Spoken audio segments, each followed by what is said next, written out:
सभी प्रेमियों को चरणों में मेरा प्रणाम।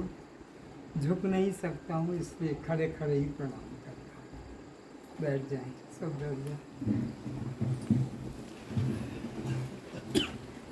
अंकल को बोल दो फोन स्विच ऑफ करते हैं। वो अंकल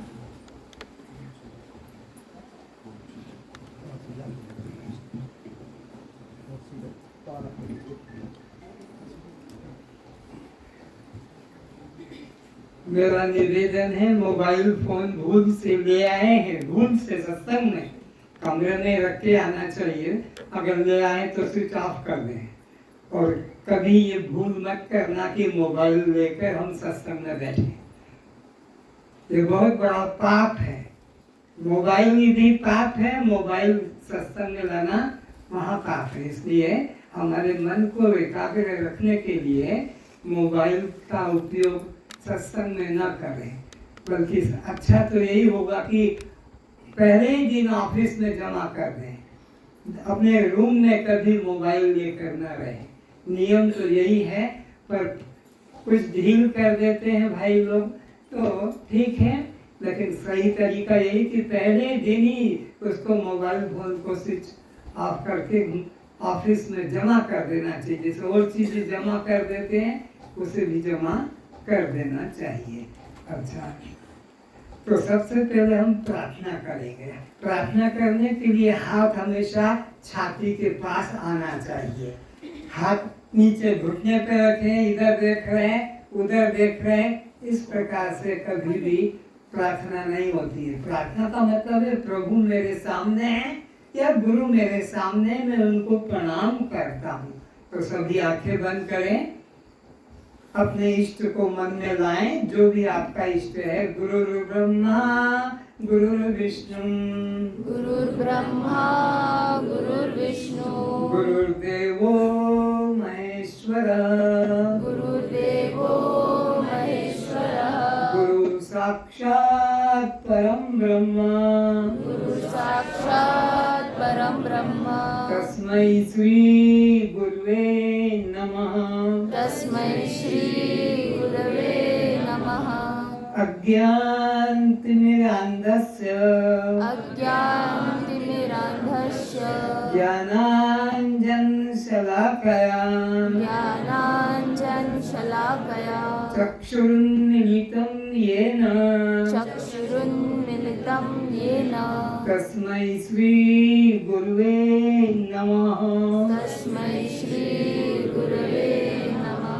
ध्यानमूलं गुरुर्मूर्ति ध्यानमूलं गुरुर्मूर्ति पूजामूलं गुरुपदं पूजामूलं गुरुर्पदं मन्त्रमूलं गुरुर्वाक्यं मन्त्रमूलं गुरुर्वाक्यं मोक्षमूलं गुरुकृपा मोक्षमूलं गुरुर्कृपा मन्नाथ श्री जगन्नाथ मन्नाथ श्री जगन्नाथ मद्गुरुं श्री जगद्गुरुं मद्गुरुं श्री जगद्गुरुं मदात्मा सर्वभूतात्मा मदात्मा सर्वभूतात्मा तस्मै श्री गुरुवे नमः तस्मै श्री गुरवे नमः।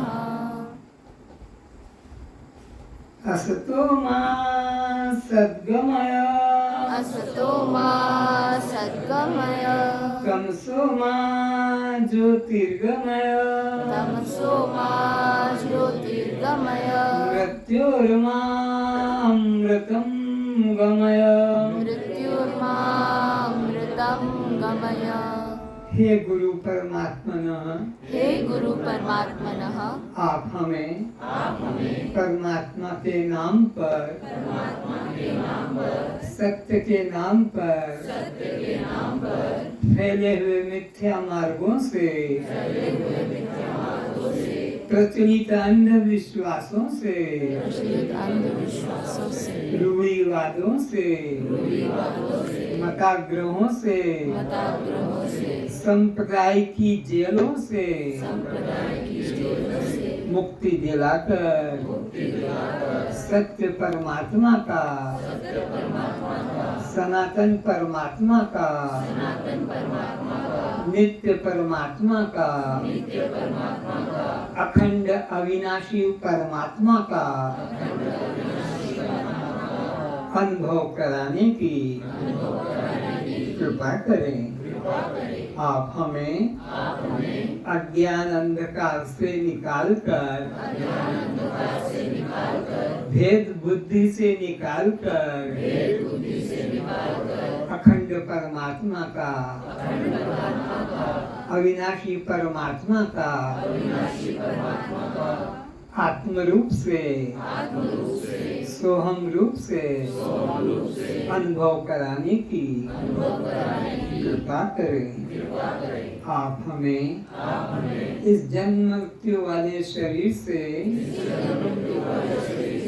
मैं मेरा भाव छुड़ाकर इसी में विद्यमान अमृतात्मा का अविनाशी आत्मा का सच्चिदानंद आत्मा का सोहम रूप से अनुभव कराने की कृपा करें। ओम शांति शांति शांति। ओम शांति शांति शांति। कस्त्वं दृष्टा साक्षी आत्मा हम। ये सभी को उच्चारण करना है, यही आपका वास्तविक स्वरूप है। इसी का इस क्लास में आपको बोध कराया जाएगा, तो बोलना सीख जाए तो फिर अनुभव में भी आएगा। तो जब मैं पूछूं आप कौन है, कस्त्वं का मतलब है हु आर यू, तुम्हें की अच्छी, तुम कौन हो, तो आपका उत्तर निकलेगा मैं दृष्टा साक्षी आत्मा। कस्त्वं दृष्टा साक्षी आत्मा हम। कस्त्वं दृष्टा साक्षी आत्मा हम। तो फिर ये भूख प्यास किसको है? प्राण को। ये किसको लगती है? प्राण को। जन्म मरण किसका होता है? शरीर का। जन्म मरण किसको? शरीर को। सुख दुख किसको? मन को। सुख दुख किसको? मन को। तो ये बंध मोक्ष किसको? जीव को। कस्त्वं दृष्टा साक्षी आत्मा हम। क्या आप जड़ हैं? चेतन है। आप दृश्य हैं? दृष्टा है। आप अनात्मा हैं? आत्मा है। आप शव हैं? शिव है। आप पर प्रकाश हैं? स्वयं प्रकाश है। आप बद्ध हैं? मुक्त है। आप क्षेत्र हैं? क्षेत्रज्ञ है। कस्त्वं दृष्टा साक्षी आत्मा हम। सभी लोग अपने पवित्र नेत्रों को खोलें। श्रोताओं के रूप में विराजित सभी दिव्य परमात्माओं के चरणों में पुनः प्रणाम।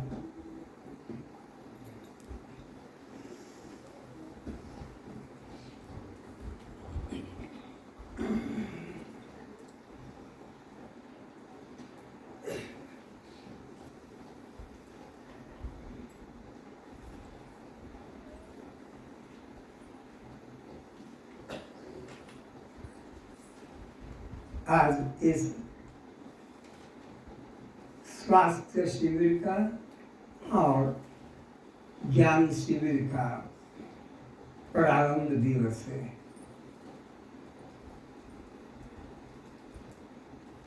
दो प्रकार के हमारे दुख हैं। एक तो देह का जो प्रत्यक्ष यहाँ प्रमाण रूप में उपस्थित है, दूसरा है भाव रोग का। ये महान रोग है, बहुत बड़ा रोग है।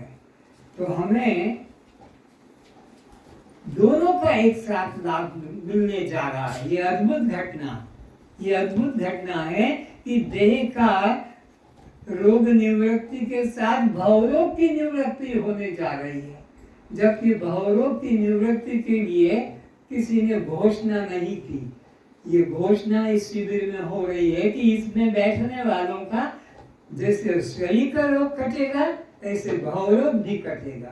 ऐसा नहीं हो सकता है कि यहाँ रहे, यहाँ के नियम का पालन करें और आपके शरीर का रोग न जाए। ऐसा कभी हुआ नहीं हो सकता नहीं। तो जैसे शरीर का रोग इस शिविर में दूर होता है, ऐसे भवरोग भी इस शिविर में दूर हो जाता है। और एक नई बात कहता हूँ, जिसका भवरोग दूर हो गया उसका शरीर रोग अपने आप निकल जाता है, अपने आप, बिना साधन के। क्योंकि जब देह भाव ही नहीं रहेगा तो रोग किसको सताएगा? रोग तो देह को सताता है, देह को बीमारी आती है, देह जो है दुखी होता है। लेकिन जब आपका आत्मभाव जागृत हो गया कि मैं दृष्टा साक्षी आत्मा, तो फिर अब आपको शरीर का दुख तो ऑटोमेटिक यूं ही चला जाएगा, ऐसे ही चला जाएगा। कोई साधन नहीं कि आपको जल पे रहना पड़ेगा या उपवास करना पड़ेगा कि भूखा रहना पड़ेगा। ये तो सब शरीर के रोग की बातें हैं। लेकिन अगर आपने भव रोग कर दिया तो सब रोग अपने आप ही निकल जाते हैं। तो आज हम लोग इस शिविर का प्रारंभ दिन मना रहे हैं। तो ये जो जीवन मिला है, पहले इस पर विचार करें। ये जीवन को मनुष्य जीवन कहते हैं। जीवन तो ऐसे 84 लाख प्रकार के हमारे शास्त्रों में कहा, आकर 4 लक्ष्य 84 जोनि भ्रमत यह जीव अविनाशी। तो यह 84 लाख योनियां में भटकते भटकते भटकते भटकते दुख भोगते भोगते भोगते कब हुक करी करुणा नर गई, दया आती है उस दीन बंधु करुणा सागर भक्त वत्सल परमात्मा को दया आती है। अरे अरे बहुत दुख पा रहा है, बहुत दुख पा रहा, इसको अब दुख से मुक्ति दिलाने का जो है अवसर देना चाहिए। तो कब हुक करी करुणा नर गई, ये मनुष्य देह ही एकमात्र उसका उपाय कहो कि रास्ता कहो कि साधन कहो, मनुष्य जीवन में आकर ही भव रोग से छुटकारा पाया जा सकता है। और किसी योनि में भव रोग से छूटने का मार्ग ही नहीं है। एकमात्र सागर है, देव योनि भी नहीं है। हम जिन देवी देवताओं की अपनी कामना की पूर्ति के लिए उपासना करते हैं, याद रखो, अपनी कामना की पूर्ति के लिए जिन देवी देवताओं की हम कल्पना करते हैं, उपासना करते, वे देवी देवता भगवान से प्रार्थना करते हैं, नारायण हे मुक्ति दाता मेरे को एक बार मानव जीवन दे। तो कौन? जिन देवी देवताओं के नाम का तुमने ताबिज बांध रखा है, डोरियां रस्से बांध रखी है, गले में कुछ लटका रखा है, कमर में कुछ बांध रखा है, जिन देवी देवताओं के नाम का, वे देवी देवता परमात्मा से इस नर देह को जो तुम पा चुके हो, तुम पर कृपा बरस चुकी, वे ये चाहते हैं कि हमको ये मनुष्य जीवन मिल जाए ताकि हम भी 84 लाख के जाल से, चक्र से, दुख से मुक्त हो सके। मैं जो बात कहता हूँ हिंदी में ही कह सकता हूँ, आप भी लोग हिंदी समझते होंगे, इसलिए कोई कठिनाई नहीं होगी। अगर कोई शब्द काला लगे तो नोट कर लेना, पर बीच में मत पूछना कि इस शब्द का अर्थ हमको समझा दो, ये क्या है। वो जो भी कठिन लगेगा नोट करना, अपने आप अर्थ प्रकट हो जाएगा। तो देवता जिस योनि की इच्छा करते हैं वो सौभाग्य हमें प्राप्त हुआ है। तो हमारा कर्तव्य क्या है? परमात्मा की दया का हम लाभ ले लें। परमात्मा ने दया करके ये जीवन दिया, तो हमारा कर्तव्य क्या है कि इसने आकर जिस लिए दिया था, किस लिए दिया था? जो पशु पक्षी योनियों में कर चुके हैं उसके लिए नहीं दिया। 4 चीजें हैं जो पहले से मिली हुई है, आहार, निद्रा, भय और मैथुन। कोई ऐसा प्राणी नहीं पृथ्वी पर जिसको ये 4 चीजों की सुलभता। हर योनि में सब जितने बैठे हैं यहाँ भोगते भोगते भोगते भोगते यहाँ आए हैं। तो इस जीवन का लक्ष्य कुछ और विशेष है। ये तो कुत्ते, बिल्ली, गधे, घोड़े, हाथी, सांप, सुअर सब में करते करते करते ये कबहु करी करुणा नर देही। तो ये जीवन हमारा विलक्षण है उन योनियों की अपेक्षा। किन योनियों को? जो हम पहले से ही भोगते भोगते चले आ रहे हैं। एक शरीर के अंदर। और वो विलक्षणता क्या है इसमें? आत्मज्ञान। आत्मज्ञान पाना ही विलक्षणता है इस जीवन में, और कोई विलक्षण नहीं। तुम कितने बच्चे पैदा कर चुके, कितने पति पत्नी बना चुके, कितने पद प्रतिष्ठा कर चुके, कितने धन संपत्ति जमीन जा, कोई मूल्य नहीं, इसका कोई मूल्य नहीं। ये तो सब व्यर्थ की बातें हैं, फांसी के फंदे हैं। जो जो तुमने जोड़ के रखे हैं सब फांसी के फंदे हैं। अगर तुम्हारा जीवन का उद्धार होना है तो एक यही है कि इस देव दुर्लभ ईश्वर कृपा से जीवन मिला, इसमें मैं अपने आप को जानूं कि मैं कौन हूँ, कहाँ से आया हूँ, क्यों आया हूँ, क्या करना चाहिए, क्या कर रहा हूँ। अगर ये विचार नहीं किया तो पशुओं ने जैसे अपना जीवन व्यतीत किया आहार निद्रा भय मैथुन के द्वारा, ऐसे ही हमारा जीवन भी समाप्त हो जाता है। इसलिए मनुष्य जीवन का चरम लक्ष्य क्या है? बोलो, आत्मज्ञान। क्या है? आत्म उद्धार, आत्मज्ञान, ये चरम लक्ष्य है। इसके लिए ये जीवन की महत्ता है। और इसने इस जीवन को स्वरूप कर लिया। उसके पिता माता भी धन्य है, उसका जीवन भी धन्य है, उसके सब साथी भी धन्य है, जिसने देव दुर्लभ जीवन पाकर और आत्मा को जान लिया, उसने अपना जीवन धन्य कर लिया। इसलिए इस धन्यता को हम स्वीकार करेंगे।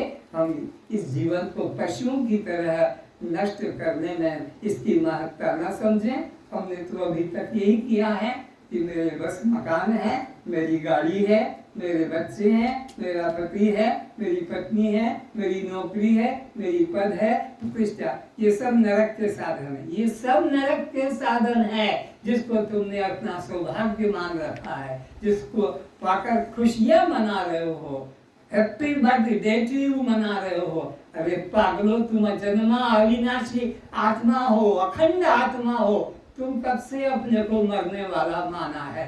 बस यही तुम्हारी 84 में बार बार आना जाना है। जब तक देह की अवस्था को अपनी मानते हो, देह की उम्र को, देह की जाति को, देह के संबंधियों को, देह के जो भी आश्रम है, उनको तुम 84 के चक्र में ही फंसे रहोगे।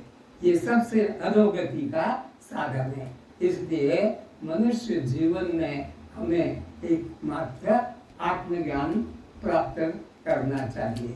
लेकिन हम प्रतिदिन 2 हत्याएं कर रहे हैं। नोट करो, हम प्रतिदिन 2 हत्याएं सुबह से रात्रि तक करते हैं। प्रतिदिन सब लोग जितने बैठे हैं, एक तो है आत्महत्या और दूसरी है ब्रह्म हत्या। हम सब लोग जितने बैठे हैं प्रतिदिन 2 हत्याएं स्वभाव से कर रहे हैं। जब तक सद्गुरु नहीं मिलता है, कोई भी व्यक्ति 2 हत्याओं से बच नहीं पाता है। ये 2 हत्या कौन सी? एक तो है आत्महत्या और दूसरी है ब्रह्म हत्या। आत्महत्या किसे कहते हैं? अपने को देह जानना, जन्म में मरने वाला को जानना। ये हम रोज सुबह से रात्रि तक यही चिंतन में व्यतीत करते, इसको कहते हैं आत्महत्या। अब दूसरी बात है ब्रह्म हत्या। जबकि आत्मा और ब्रह्म एक तत्व है और इनकी कभी हत्या होती, लेकिन शास्त्र कहता भी है गीता के 2 अध्याय के 23 श्लोक में, नैनम छिन्नन्ति शस्त्राणि नैनम दहति पावकः न चैव क्लेशयन्तापः न शोषयति मारुतः। अरे भाई, आत्मा को तो न शस्त्र काटते हैं, न अग्नि जलाती है, न पानी भिगोता है, न पवन। ये डिक्लेयर कर दिया कृष्ण भगवान ने। फिर भी आपको यहाँ कहा जा रहा है कि प्रत्येक व्यक्ति प्रतिदिन आत्महत्या कर रहा है और ब्रह्म हत्या, जबकि न ब्रह्म की हत्या होती है न आत्मा की। क्यों ऐसा कहा उसको अब समझो। ये मानव जीवन आत्मज्ञान प्राप्त करने का सौभाग्य मिला है। ये मानव जीवन में ही आत्मज्ञान होता है। अगर आत्मज्ञान नहीं होगा, हाथी घोड़ा कुत्ता बिल्ली से और भी किसी तरह रहेंगे, तो फिर यह आत्मा प्राप्ति का जो सौभाग्य मिला था उसको हाथ से खो दिया, हाथ से छूट गया। आत्महत्या का इसलिए कहा कि अब आत्मा को पाने का सौभाग्य इसको और मिलेगा। ये जो जीवन मिला था आत्मा को पाने का, अनुभव करने का, वो हाथ से चला गया। अब तो फिर वही पशु पक्षी कीट पतंग यश किन्नर भूत प्रेत यक्ष, ये इसी 84 के चक्कर में भटकना पड़ेगा। और दूसरा ब्रह्म हत्या क्यों कहा, जबकि ब्रह्म की हत्या बड़ी गूढ़ बातें हैं, संशय मत करना। परमात्मा को अपने से अन्य मानना, परमात्मा को अपने से भिन्न मानना, ये ब्रह्म हत्यारा हो गया। इसने ब्रह्म की अपने से सत्ता को अलग कर दिया। जैसे देह को मैं मान लिया, आत्मा को अलग जान लिया, ऐसे ही परमात्मा जो ईश्वर सर्वभूतानां, गीता अध्याय 18 के अंदर भगवान कहते हैं कि वो ईश्वर, 61 श्लोक में ईश्वर सर्वभूतानां हृदय से अर्जुन तिष्ठति, सबके हृदय में बैठा है, किंतु ब्राह्मण्य सर्वभूतानि यंत्र ध्रुवाणि माया। फिर भी 84 लाख योनियों में यह पशु पक्षी की तरह भटक रहा है। तो ब्रह्म हत्यारा, ब्रह्म का अनुभव मैं रूप में न करके इदम रूप में, यह रूप में जो अनुभव किया, इसलिए भगवान श्री कृष्ण जी 18 अध्याय के 66 श्लोक में अर्जुन को कहते, हे अर्जुन सावधान होकर सुन, सर्वधर्मान् परित्यज्य मामेकं शरणं व्रज, अहम त्वां सर्वपापेभ्यो मोक्षयिष्यामि मा शुचः। सब धर्मों का परित्याग कर दे। अभी तक तूने जितने को ये धर्म, स्त्री धर्म, पति धर्म, पत्नी धर्म, हिंदू धर्म, मुस्लिम धर्म, ब्राह्मण धर्म, क्षत्रिय धर्म, सन्यासी, ये सब धर्म को, पाखंडों को छोड़ दे, एकमात्र स्वीकार मामेकम, केवल मेरी शरण में आ जा। मेरी का मतलब ये चमड़े की शरण नहीं, आत्मा की शरण में आना। आत्मा की शरण में आना ही, परमात्मा की शरण में आना ही, भगवान की शरण में आना ही मामेकम शरण। तो इस तरह से प्रतिदिन व्यक्ति कितनी हत्याएं कर रहा है? बोलो। कौन कौन से? आत्महत्या और दूसरी ब्रह्म हत्या। आत्मा के लक्षण क्या है? शास्त्र क्या कहता है? शस्त्र से कटता नहीं, अग्नि से जलता नहीं, अग्नि से भीगता नहीं, पवन से सूखता नहीं। और भगवान कहते हैं ये 2 हत्या रोज हो रहा है। तो किस दृष्टि से कहा ये आत्महत्या?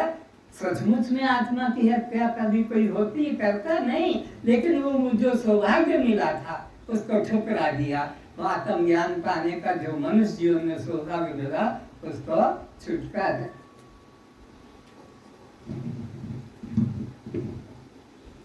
तो फिर नीचे आएगा, कोई रस्सी बांध दो ना। अब पीछे तक आवाज तो आता है ना, कोई रुकावट तो नहीं, बस तो ठीक है, नीचे हो जाए तो चिंता मत करो। तो ब्रह्म हत्या का मतलब है कि परमात्मा को अपने से भिन्न, शब्द का अर्थ समझो, परमात्मा को अपने से भिन्न कोई भी रूप में मानते हो, कहीं भी मानते हो, कभी भी मानते हो, ये सब ब्रह्म हत्या की श्रेणी में है।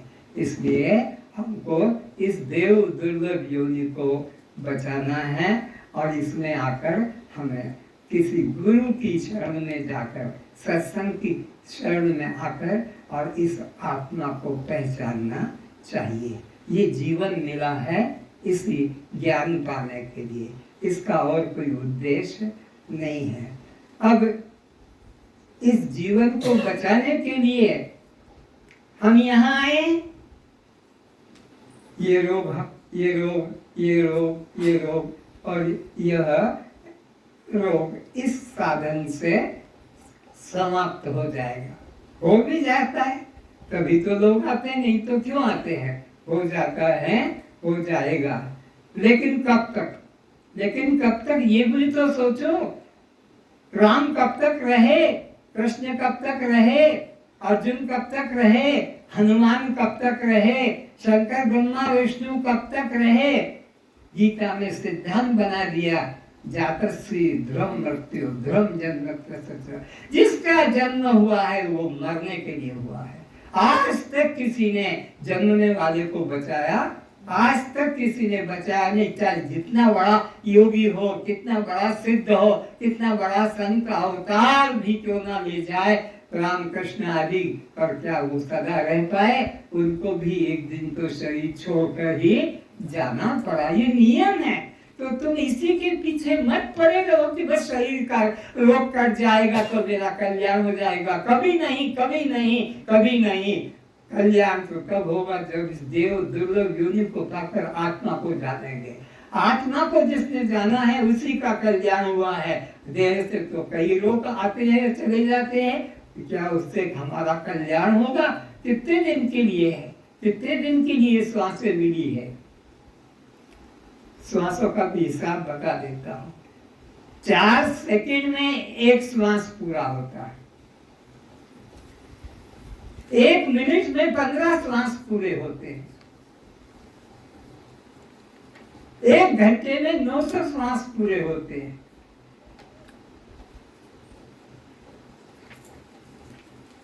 चौबीस घंटे में 21,600 श्वास पूरे होते हैं।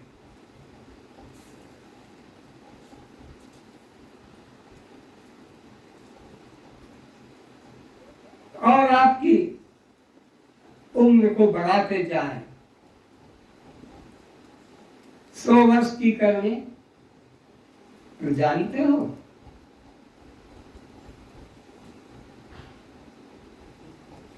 77 करोड़ और 68 लाख। 77 करोड़ और 68 लाख खत्म होते हैं जो 100 की मानते हैं, तो नहीं तो और इसी हिसाब से कम होती है। ये जीवन मिला है केवल आत्म प्राप्ति के लिए, आत्म अनुभव के लिए, न कि इसलिए। और इसकी तुमने वो वैल्यू नहीं दी, इस जीवन का महत्व नहीं दिया, तो फिर तुम्हारा जीवन क्या वो भी जान लो। तुम्हारे शरीर के अंदर 1 केजी शक्कर होगी, तुम्हारे शरीर के अंदर टोटल 1.5 केजी तुम्हारे शरीर में नमक होगा। 2 साबुन की बत्ती बन सकेगी, इतना इसमें आपका वह चिकनापन होगा। 2 माचिस की डब्बियां बन जाएगी, इतना इसमें फास्फोरस होगा।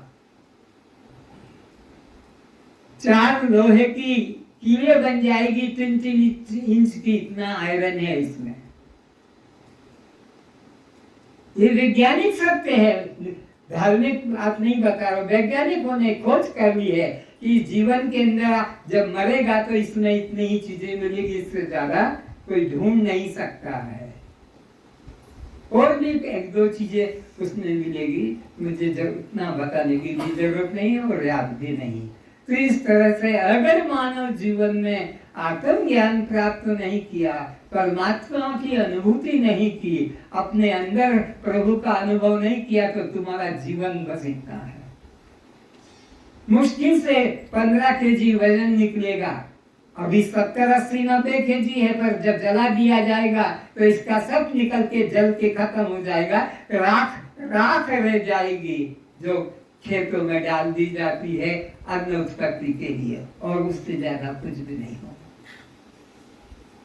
तो ये देव दुर्लभ जीवन तो ध्यान में लाओ कि कितना मूल्यवान है और कैसे प्रभु ने दया की, जिसके लिए देवता तरस रहे, हाथ जोड़ रहे, प्रार्थना कर रहे कि एक बार हमको मौका दे दो।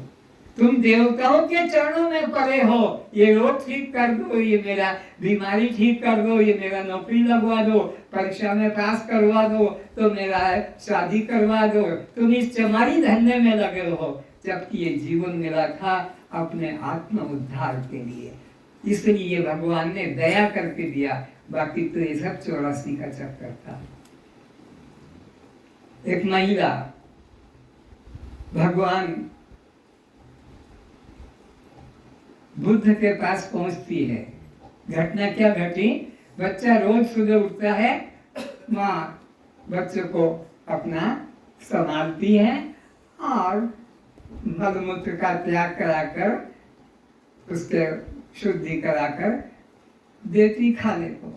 एक दिन क्या हुआ, वो बच्चा उठा नहीं, रोया नहीं, तो माँ ने देखा, हिलाकर बोला भी नहीं।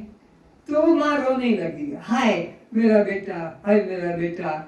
आस पड़ोस के लोगों ने कहा होगा रे, बोले मेरा बेटा जग नहीं रहा, इसके लिए क्यों रो रही है? हिला दे, बोले हिला के देख लिया, नहीं जगा। अरे पानी का छींटा दे, अरे वो भी मैंने पानी का, वो तो जग ही नहीं रहा है।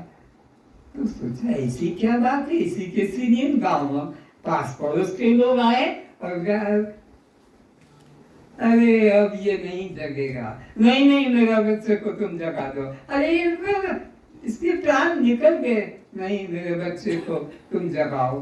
सोचा ये तो पगली हो रही है मुंह में, तो भगवान बुद्ध के पास इसको भेज दो।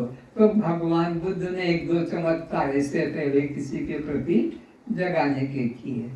तुम ले जाओ भगवान बुद्ध के पास, वो इसको जगा देंगे। वो बच्चे को उठाकर कंधे पे और गई भगवान बुद्ध के सामने लेट गई।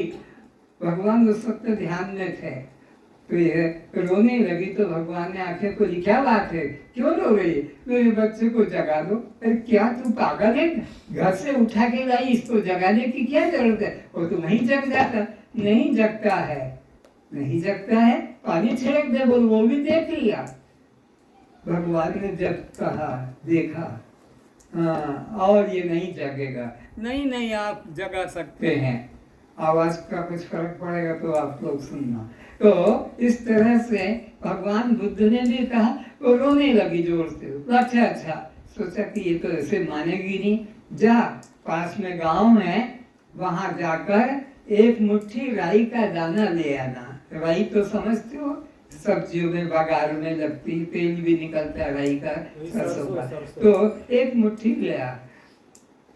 भाभी अभी लाती हूँ। अरे सुन तो जा, काम की बात। क्या उस घर से लेके आना जिस घर कोई मरा न हो, एक मुट्ठी बस, मैं इसको उसार दूंगा, ये चल देगा। वो तो जा गांव में घर के सामने खड़ी हुई। वो क्या बात है? बोले मेरे को एक मुट्ठी राई का दाना दे दे, मेरे बच्चे को जिंदा करना है। बोले तेरा बच्चा जिंदा हो तो एक थैली भर के ले जा, हमें क्या पता, राई का दाना ही तो चाहिए। तो भागने लगे।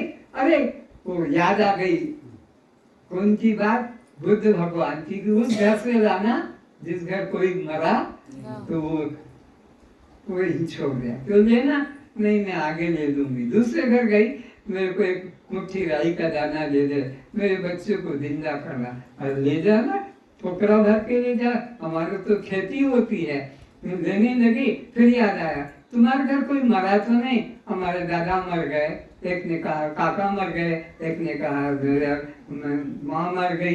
एक ऐसे गांव के प्रत्येक घर में जा जाकर राई का दाना मांगती है, और सब उसको राई का दाना देते हैं। और उत्तर में ये पूछती है, तुम्हारे घर कोई मरा तो नहीं? तो हमारा तो ये मर गया, वो मर गया, एक घर भी नहीं बचा। अब उसको विवेक जग गया। किसको?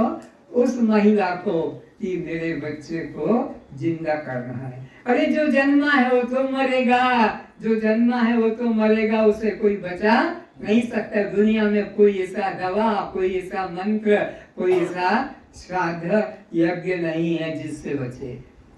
भागी भागी गई वापिस, भगवान बुद्ध के चरणों में लेट गई। दादा जल्दी दे, वो तेरा एक मुट्ठी राई का दाना तेरे बच्चे को मैं उसार देता हूँ। बोले प्रभु आपने मेरी आँख खोल दी, मैं मोह में पड़ गई थी, इसलिए रो रही थी, चिल्ला रही थी, इस मुर्दे शरीर को कंधे पे डालकर और यहाँ आपके पास डाला। लेकिन आपने मेरे को ज्ञान की दृष्टि दे दी कि जो जन्मा है वो एक दिन, उसे बचाया नहीं जा सकता। पृथ्वी पर कोई ऐसा साधन नहीं जो कि बचाने का हो। जो जन्मा है, जाता से ध्रुम मृत्यु ध्रुम जन्मत सृजन, केवल वही छूट सकता है इस चक्र से जो सद्गुरु की शरण में जाकर आत्मा को जान लेता है। क्योंकि आत्मा का ना जन्म होता है, ना आत्मा की मृत्यु होती है। बिना आत्मा के जाने कोई जन्म मरण के चक्र से छूटता नहीं। तो अब भगवान मेरा उद्धार कैसे होगा आप बताइए। तो भगवान बुद्ध ने उसको काफी, देख ये जो शरीर है तेरा, ये तू नहीं है, ये शरीर जो है तू नहीं है, और ये बच्चा भी तेरा नहीं है, पति भी तेरा नहीं है, रिश्तेदार भी तेरे नहीं है।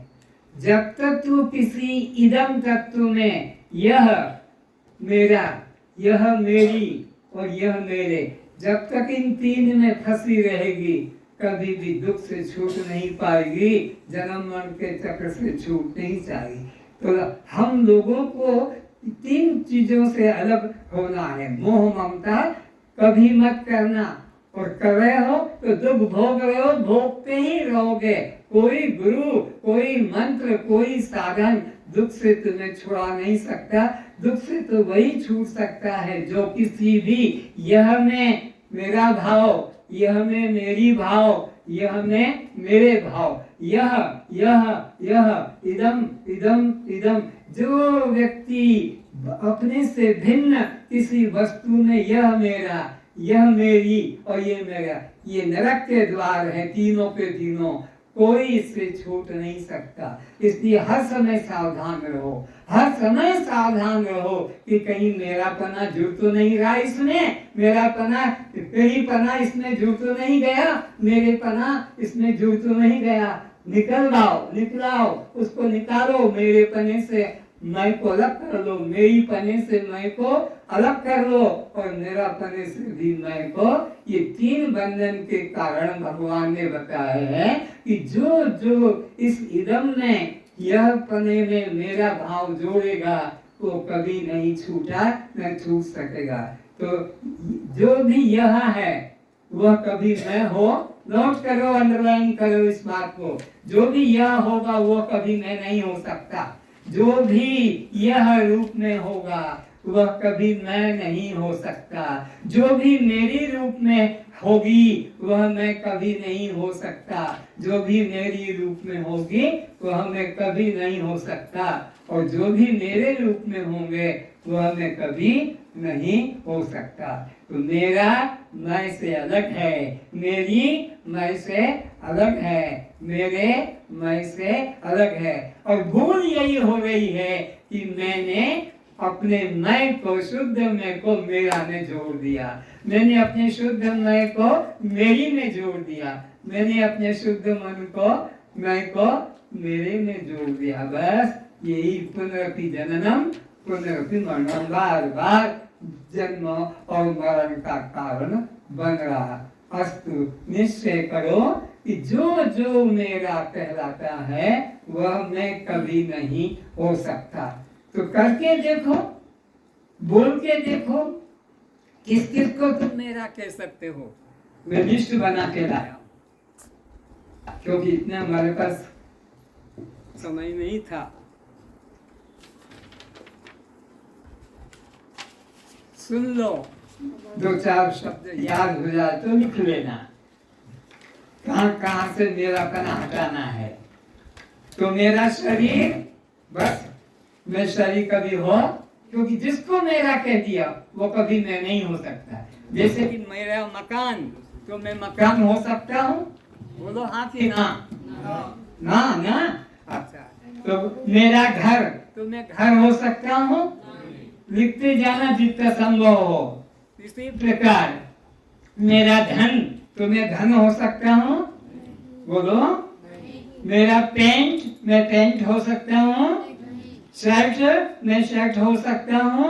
मेरा पेन, मैं पेन हो सकता हूँ। मेरा मोबाइल, क्या मैं मोबाइल हो सकता हूँ। मेरा रेडियो, क्या मैं रेडियो हो सकता हूँ। मेरा टीवी, क्या मैं टीवी हो सकता हूँ। मेरे दांत, मेरा दांत, तो मेरा दांत होने से मैं दांत नहीं, मेरा कान होने से मेरा कान होना नहीं। मेरा हाथ, तो मैं हाथ नहीं। मेरा लीवर, तो मैं लीवर नहीं। मेरा नाखून, तो मैं नाखून नहीं। मेरा अंगूठा, तो मैं अंगूठा नहीं। मेरा थूक, मेरा खून, मेरा रक्त, मेरा कान, मेरा नाक, फोटो, मेरा फोटो, मेरा जूता, मेरा बटुआ, मेरा डेंचर, मेरा हाथ, मेरा तकिया, मेरा टॉवेल, रुमाल, हेट, चाकू, चश्मा।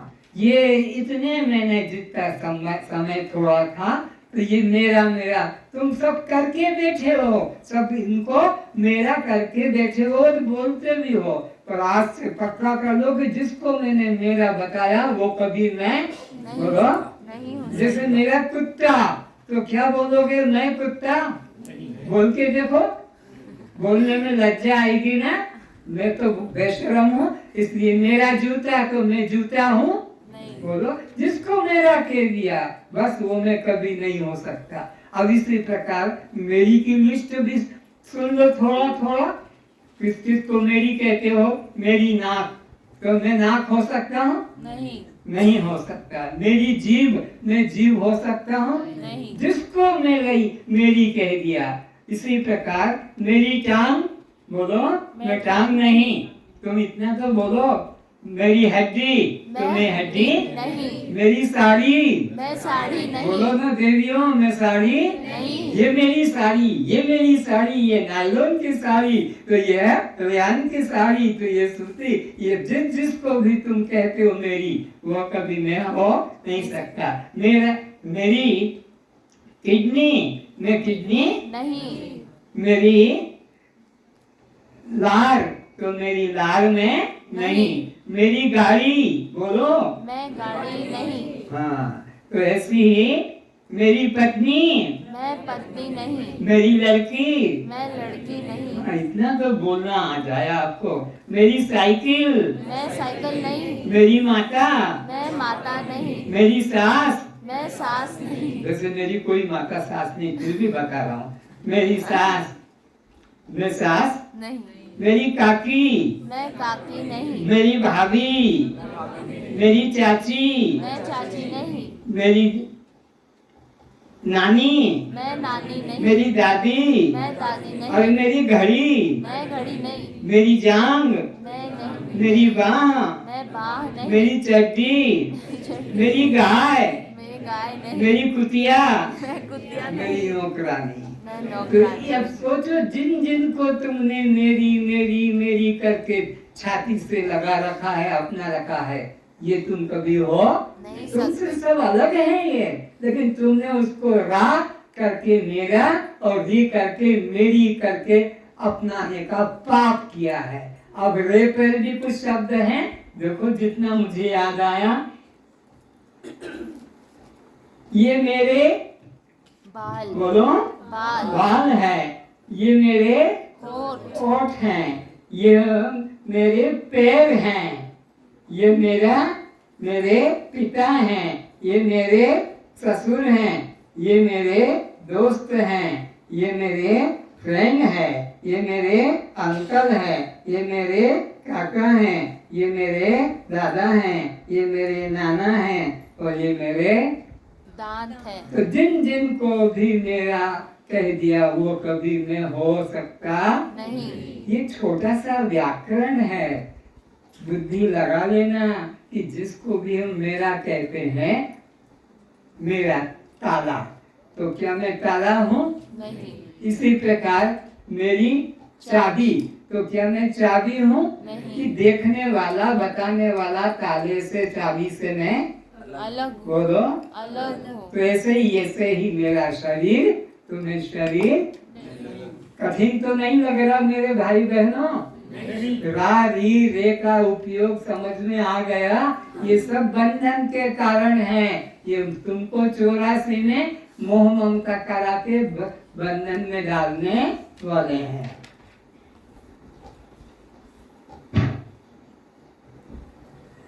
अब थोड़ा काम क्रोध लोभ मोह पर विचार करेंगे। तो काम क्रोध लोभ, भगवान कृष्ण ने गीता के 16 अध्याय के 21 श्लोक में नरक का द्वार कहा। काम क्रोध लोभ तस्मात् एतम त्रयं त्यजेत, ये तीन का त्याग करो, ये नरक ले जाने वाले हैं। तो अब विचारना कि हम तो सारा जीवन इसी में फंसे हुए हैं, काम में क्रोध में लोभ में। पशुओं के अंदर और मनुष्य में अंतर समझो, एक सामान्य ज्ञान होता है और एक विशेष ज्ञान होता है। सामान्य ज्ञान वो जो सब में समान होता है, उसको सामान्य ज्ञान कहते हैं। और विशेष ज्ञान जो किसी एक में होता है उसको विशेष ज्ञान कहते हैं। तो आहार, निद्रा, भय और मैथुन ये सामान्य ज्ञान है। पशु पक्षी, कीट पतंग, यक्ष किन्नर सब में, सारे पृथ्वी के अंदर ये चार जो लक्षण है कौन कौन से? काम, क्रोध, लोभ, मोह, ये सामान्य ज्ञान है, सब में है। लेकिन ये आत्मज्ञान ये क्या है? विशेष ज्ञान है, केवल मनुष्य में होता है। देवताओं में भी जिनकी उपासना पूजा करते हो, प्रार्थना करते हो अपनी कामना की पूर्ति के लिए, लेकिन उनको भी नहीं। ये मनुष्य जीवन में ही आत्मोद्धार, सेल्फ रियलाइजेशन, मैं कौन हूँ, इसका विचार ज्ञान यही होता है। तो मनुष्य जीवन जो है हमारा सबसे महान श्रेष्ठ होता है।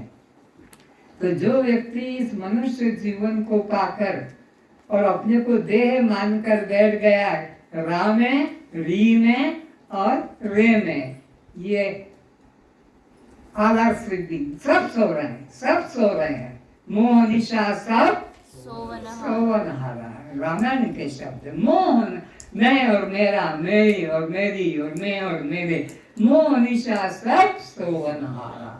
तो फिर कौन है जगा हुआ? अगर सब सो रहे हैं तो ये कौन बोल रहा है? यही जग जागहि जामिनी जोगी, परमारथी प्रपंच वियोगी। जिसने इस पांच वाले झंझट को, देह को छोड़ दिया, देह का अहंकार छोड़ दिया, प्रपंच का मैं मेरा मेरी का अहंकार छोड़ दिया, ये बस जगा हुआ। मोह निशा सब सोवनहारा, पर यही जग जागहि जामिनी जोगी।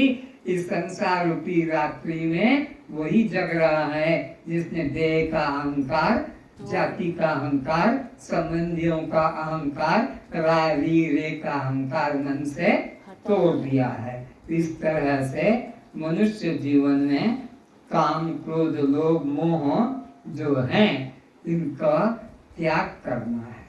तो ये तो बड़ा मुश्किल लगता है।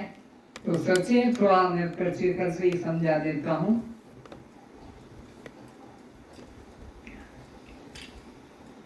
ये ताला जो खुला था,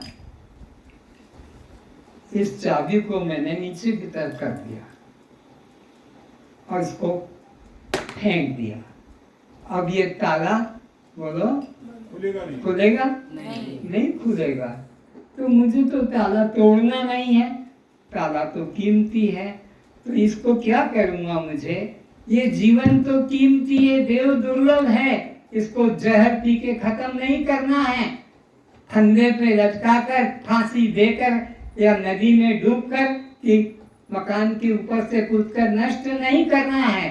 देव दुर्लभ, देवता तक इसकी इच्छा करते हैं, भगवान भी मनुष्य शरीर में आते हैं, सब इसकी इच्छा करते हैं। तो क्या करें? इसको हम देह को कैसे बचाएंगे? तो एक रास्ता निकला है।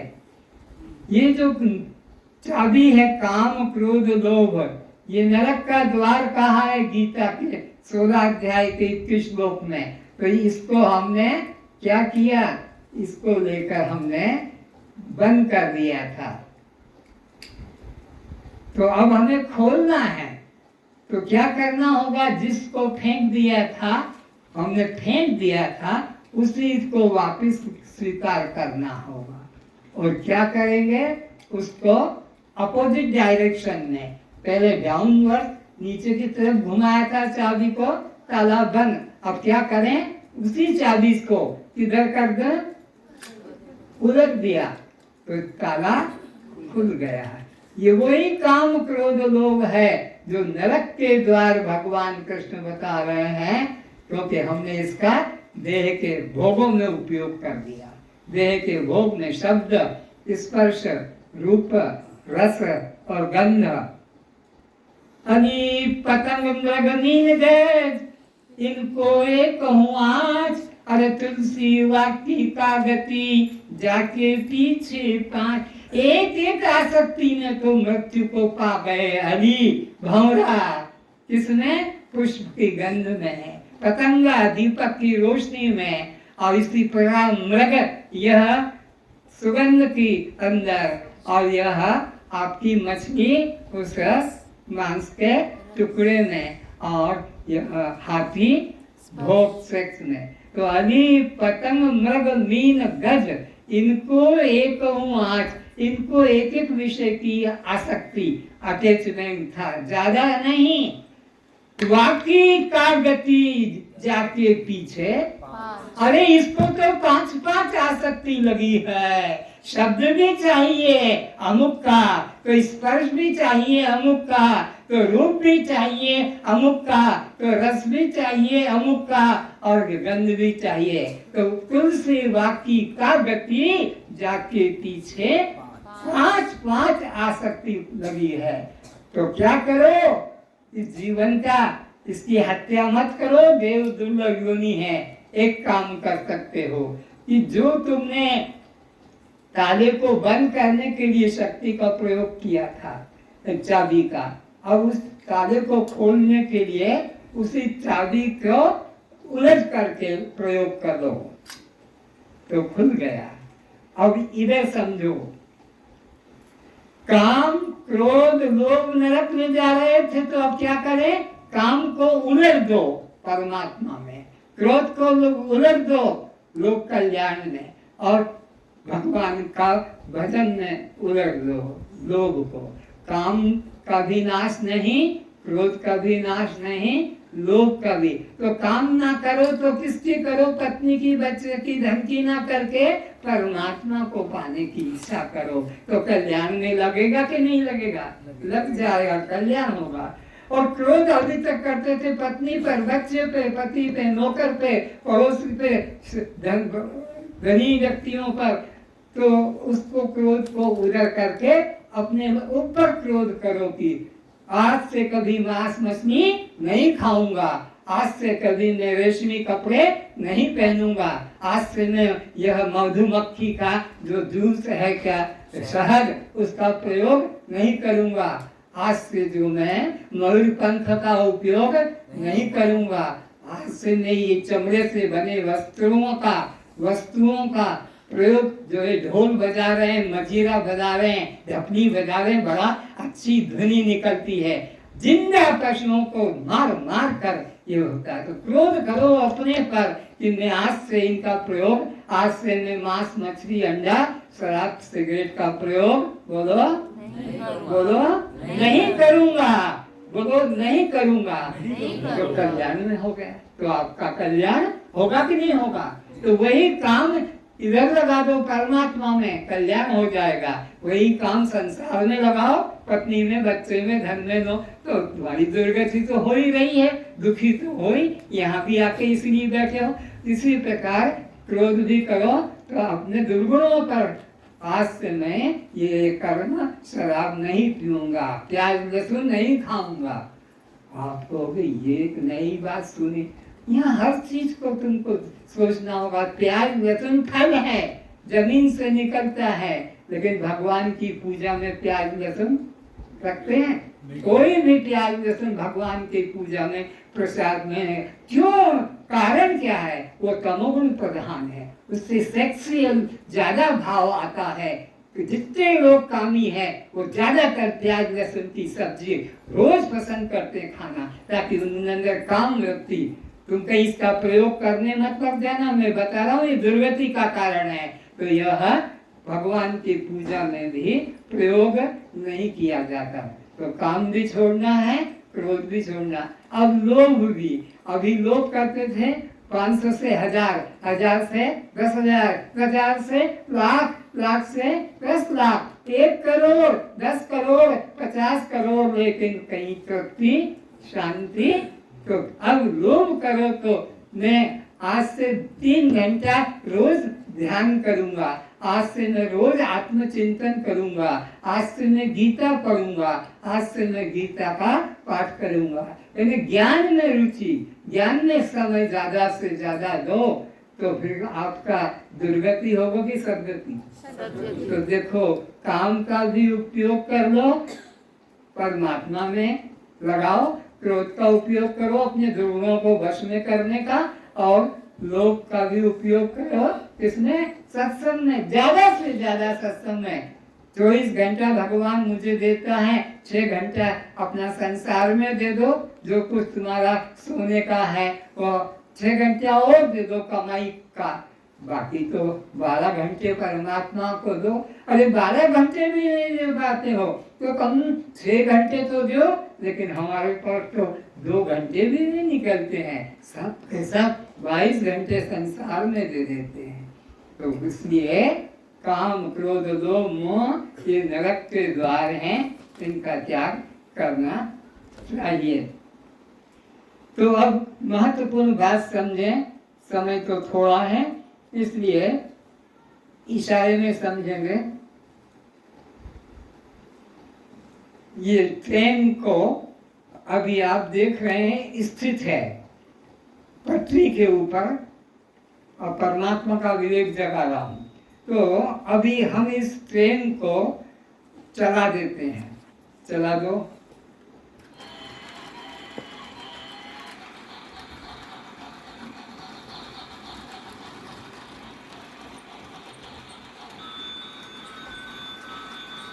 ये ट्रेन जो चल रही है किसके सहारे से? पटरी के। बोलो। पटरी के। समझ में आ रहा है? पटरी ना होती तो चल पाती, गति ले पाती? बोलो। अब रोक दो।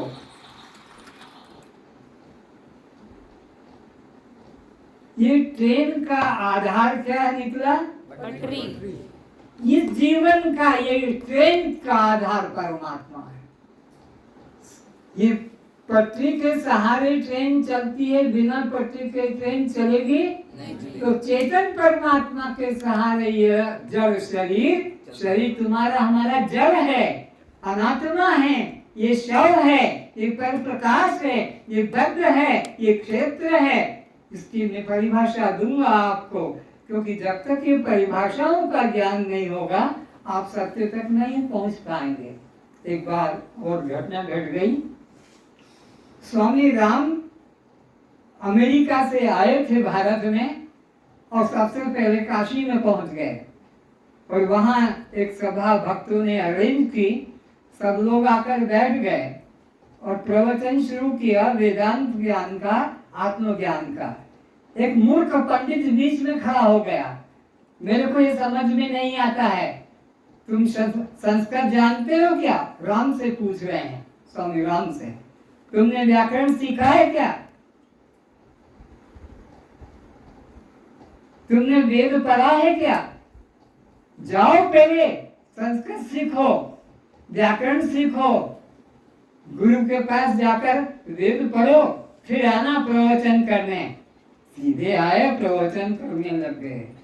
जबकि स्वामी राम गणित के प्रोफेसर थे, लाहौर में उन्होंने उर्दू भाषा सीखी थी, इतने विद्वान थे, अमेरिका से आए थे और यहाँ प्रवचन के बीच में एक मूर्ख खड़ा हो गया। सब लोग जितने बैठे थे सब उठ के चल दिए मूर्ख के पीछे, सब लोग चल दिए। तो विचार नहीं किया कि इतना उच्च कोटि का विद्वान अमेरिका से आया है और वे उपनिषद वेद बता रहा साथ, तो वो सब के सब उसके पीछे चले गए। तो मैं भी आपको परिभाषा लिखाऊंगा, तब आपको ये वेद का ज्ञान समझ में आएगा। कौन सी परिभाषा है? चलो नोट करो।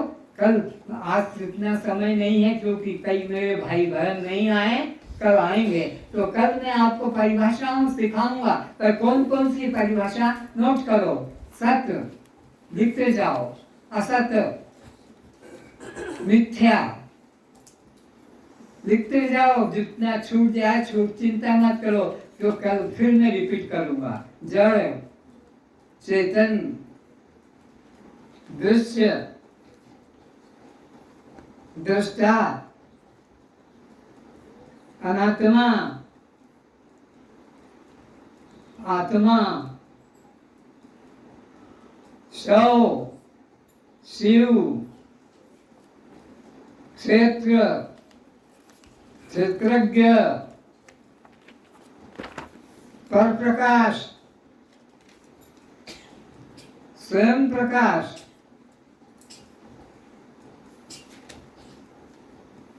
अधिष्ठान, अधिष्ठान, अध्यस्त, अधिष्ठान, अध्यस्त, परिणाम, विवर्त,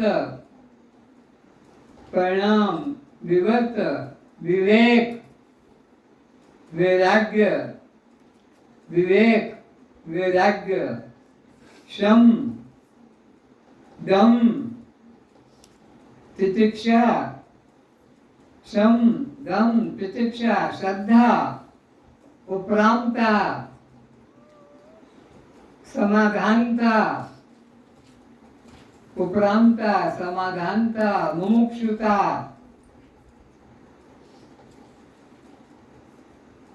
अवंतरवाक्य, महावाक्य, ये वेद उपनिषद के लिए बहुत जरूरी है। अवान्तर वाक्य, महावाक्य, लक्षणा, लक्षणा में भी जहती, अजहती और भाग्याग,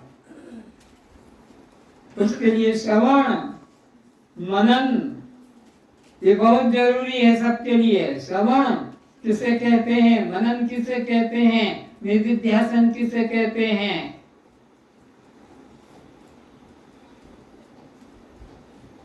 तो इस तरह का आपको ये ज्ञान यहाँ पर सुनने को मिलेगा, समझने का। प्रैक्टिकल से जितना संभव होगा मैं प्रैक्टिकल समझाऊंगा, ताकि अशिक्षित भी देख कर समझ जाए कि देखो जैसे पटरी के सहारे कौन चल रही है, ऐसे ही परमात्मा के सहारे, चेतन के सहारे यह जीव 84 के अंदर घूम रहा है। आकर 4,84,000 जोनि भ्रमत यह जीव अविनाशी।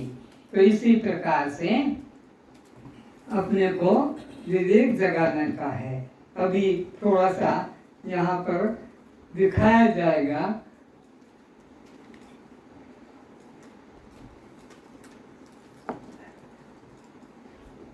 एक निगेटिव होता है और एक पॉजिटिव होता है।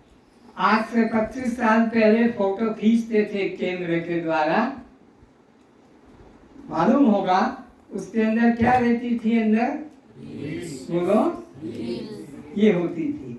फिर उससे फोटो खींचते और हम प्रिंट करवाते थे, जहाँ वो दुकानें होती थी पॉजिटिव प्रिंट। समझ में आ गया ना? और जिसका निगेटिव न हो, आपके दादा का फोटो खिंचवाना है, नाना का खिंचवाना है और उनका शरीर बोलो नहीं है, वो कैमरामैन फोटो खींच सकेगा? बोलो क्यों? उसके पास नहीं है। तो जिसके पास निगेटिव है वो फोटो, मैं तुम्हारे दादा नाना का फोटो खींच सकता हूँ। कैमरामैन इनकार कर देगा, क्यों? मैं हाँ कर रहा हूँ क्योंकि मेरे पास उनका क्या है, नेगेटिव। तो मैं पॉजिटिव 1000 बना सकता हूँ, ठीक है कि नहीं? हाँ। ये बात समझ में आ गई? हाँ। बोलो हाँ। तो बिना नेगेटिव के पॉजिटिव नहीं बन सकते। भाई कहाँ गया बापूजी? हाँ वो जरा दिखाओ तो। ये हमारे भारत के प्रधानमंत्रियों का एक बार देखा दो जल्दी से निगेटिव फोटो, कहाँ है इनका? दिखा दो केंद्र पे। वो नहीं है, लैपटॉप नहीं है। अच्छा चलो तो दिखा। तो इनका आपके पास में क्या है, बोलो? ये फोटो बन कैसे गया? ये फोटो बनने का कारण क्या था? इसका हमारे पास क्या होगा, नेगेटिव। अगर इतना तो ये बन पाएगा नहीं। देखते जाना। तो इनका हमारे पास में क्या बनता है, बोलो? निगेटिव। बिना निगेटिव के कोई पॉजिटिव फोटो बना सकता है, हाँ कि ना? तो ये इनका निगेटिव नहीं होता तो ये फोटो बनते नहीं। तो इनके निगेटिव है कि नहीं, बोलो? है। तभी तो ये निगेटिव से पॉजिटिव बन रहे हैं।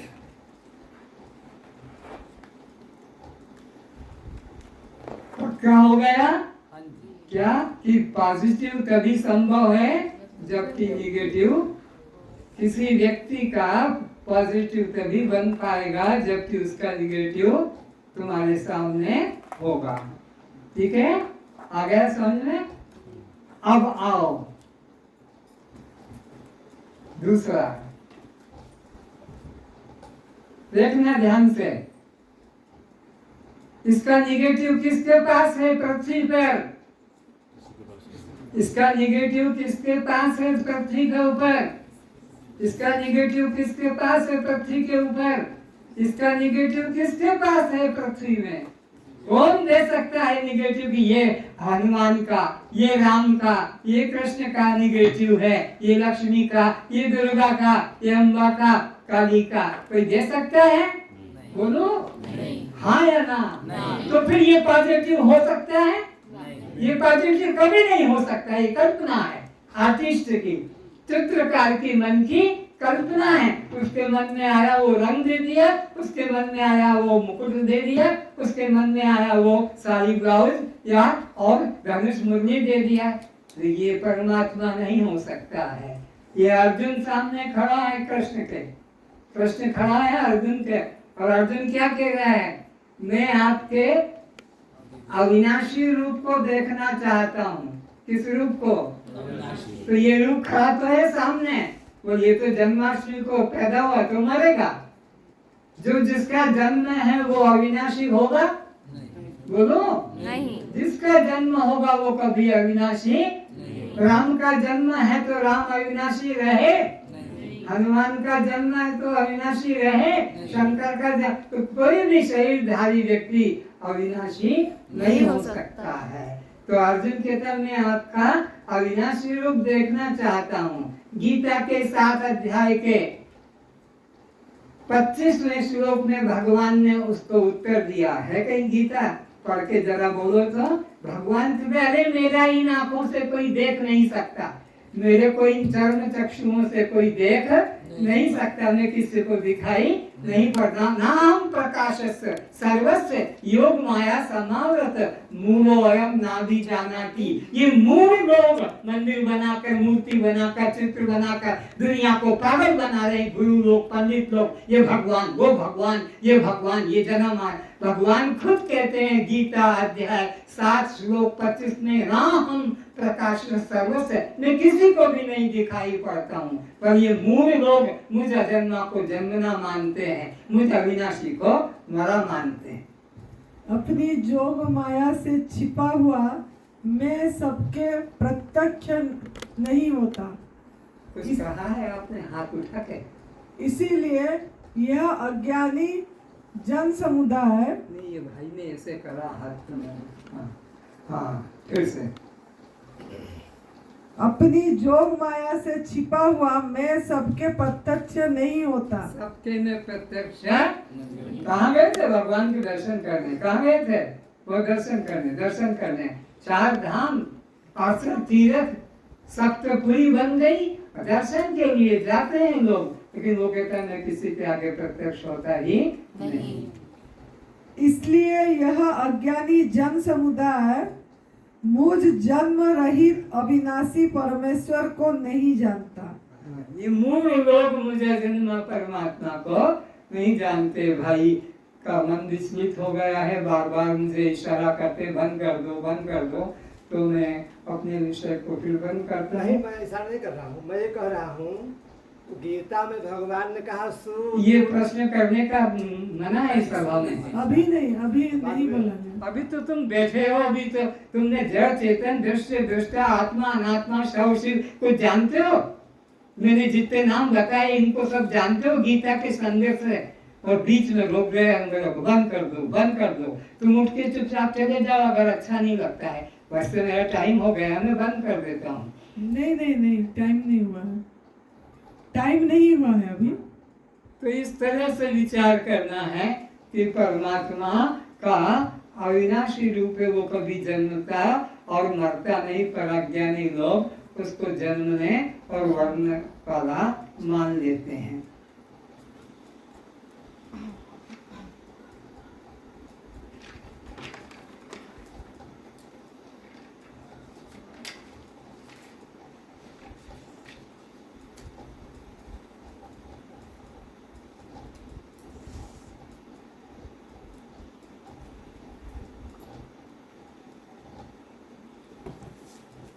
एक हीरा गुरु अपने शिष्य को देता है कि जा बेटा बाजार में इसकी कीमत करा के ला, बेचना नहीं है पर दिखाना सब दुकानों पे। वो गया शिष्य, सब्जी वाले से कहा देखो इसको लोगे, ये सुंदर चमकीला गोल पत्थर, कि क्या काम आएगा, तराजू में प्रसंगा के लिए काम आएगा, तो 2 केजी आलू ले जा। बोले मेरे को बेचना नहीं, बस आपने इसकी कीमत बता दी 2 केजी। फिर गया वो दूसरी दुकान के ऊपर जहाँ अनाज बिक रहा था, उसने कहा कि क्या इसका कीमत होगा, तो बोले इसमें तुम 10 केजी तुम ये अपना गेहूं ले जा सकते हो। उनका कि देना नहीं है। आगे दुकान पे गया मिठाई वाले पर, उसने कहा कि भाई इसमें तुमको मैं 5 किलो लड्डू दे सकता हूँ। आगे गया सुनार की दुकान के, एक एक करते, तो आकर गुरु को कहा गुरुदेव आखिरी में एक व्यक्ति की दुकान पर गया था, उसने कहा इसकी कीमत पृथ्वी पर कोई बता नहीं सकता। ये तो वो हीरा है जिसको कोई समझ नहीं सकता। ये मूर्ख समाज क्या समझेंगे इस ब्रह्म ज्ञान को, आत्म ज्ञान को। ये तो हाथ बंद कर देंगे, बस बंद करो। ये हीरा ब्रह्म ज्ञान किसके काम आएगा, जो कि इसका जोहरी होगा, जो जानता होगा सत्य क्या असत क्या, जड़ क्या चेतन क्या, दृश्य क्या दृष्टा क्या, आत्मा क्या अनात्मा क्या, शव क्या शिव क्या, कर प्रकाश क्या स्वयं प्रकाश क्या, बद्ध क्या मुक्त क्या, यह अध्यास क्या अधिष्ठान क्या। ऐसे ही जिनका बुद्धि में भरा होगा विवेक पहचान, वही इसको जान सकेंगे, सब इसको जान नहीं सकेंगे। इसलिए ये ब्रह्म ज्ञान को भगवान ने गीता के अंदर कहा है कि इसको अधिकारी व्यक्ति के सामने प्रकट करना। ब्रह्म निर्वाण उपनिषद भगवान खुद कहते हैं, क्या कहते हैं वो सुन लो। ब्रह्म निर्वाण उपनिषद में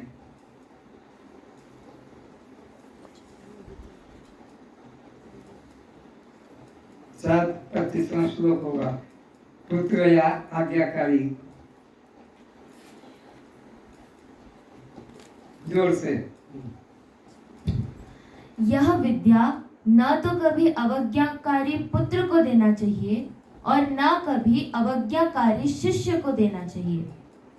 यह विद्या उसी को देना चाहिए जो गुरु का सच्चा सेवक हो, अन्यथा अपात्र को विद्या दान करने वाला गुरु और शिष्य दोनों सीधे नरक को जाएंगे। नरक को जाएंगे दोनों के दोनों।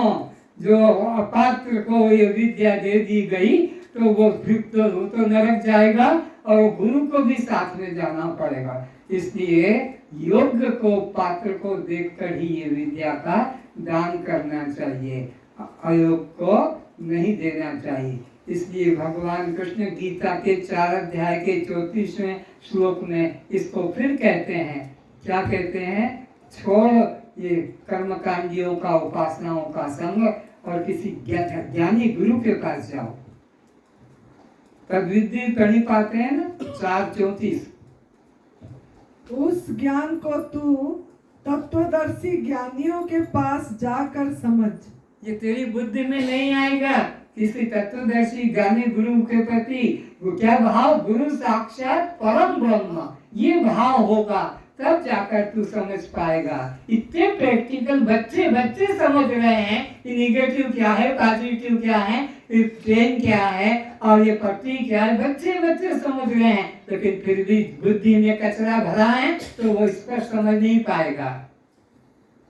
आगे उसको भली भांति दंडवत प्रणाम करने से, उनकी सेवा करने से और कपट छोड़कर सरलता पूर्वक प्रश्न करने से वे परमात्मा तत्व को भली भांति जानने वाले ज्ञानी महात्मा तुझे उस तत्व ज्ञान का उपदेश करेंगे।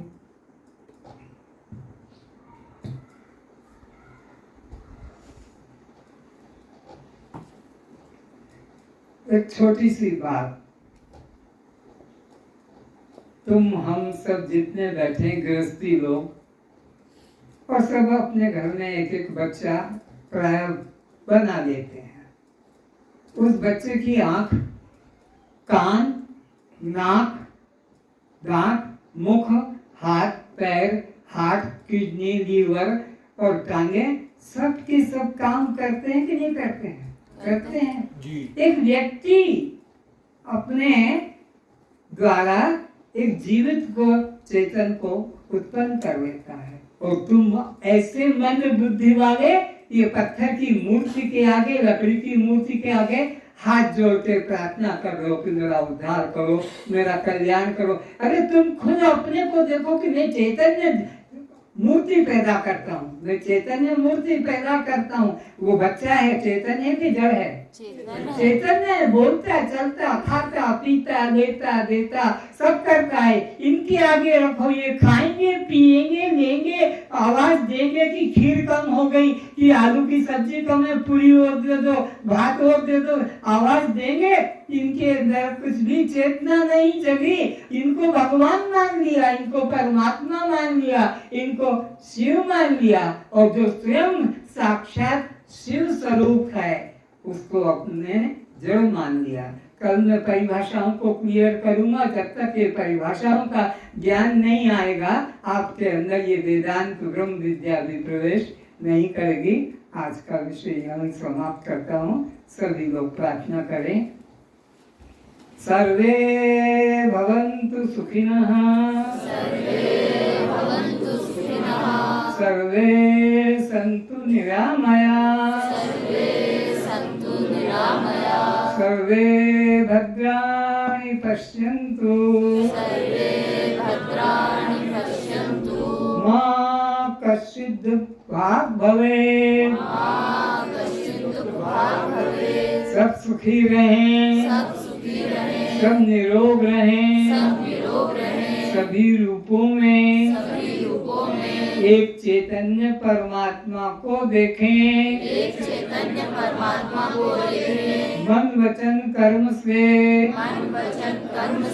किसी से द्वेष भाव न करें, राग द्वेष न करें, सबका कल्याण हो, सबका कल्याण हो। जब मैं चलती हूँ, परमात्मा ही साथ चलते हैं, जब मैं देखती हूँ, परमात्मा ही मुझ में देखते हैं, जब मैं उठती हूँ, परमात्मा ही उठते हैं, जब मैं चलती हूँ, परमात्मा ही चलते हैं, जब मैं बोलती हूँ, परमात्मा ही बोलते हैं, जब मैं सुनती हूँ, परमात्मा ही सुनते हैं,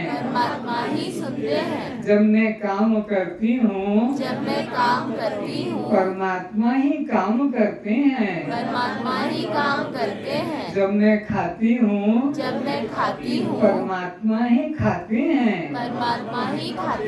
जब मैं पीती हूँ, परमात्मा ही पीते हैं, जब मैं सोती हूँ, परमात्मा ही उठते हैं।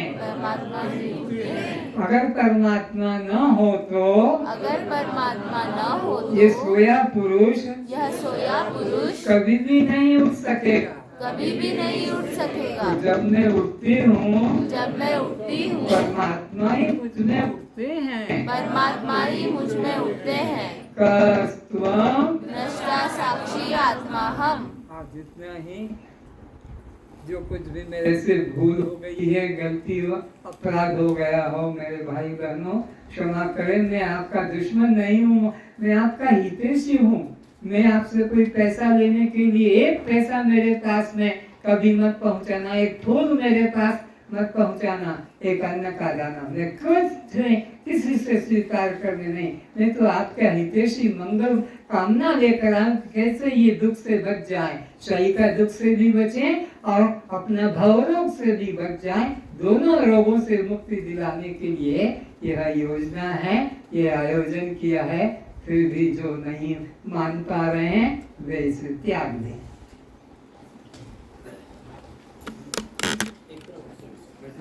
अच्छा।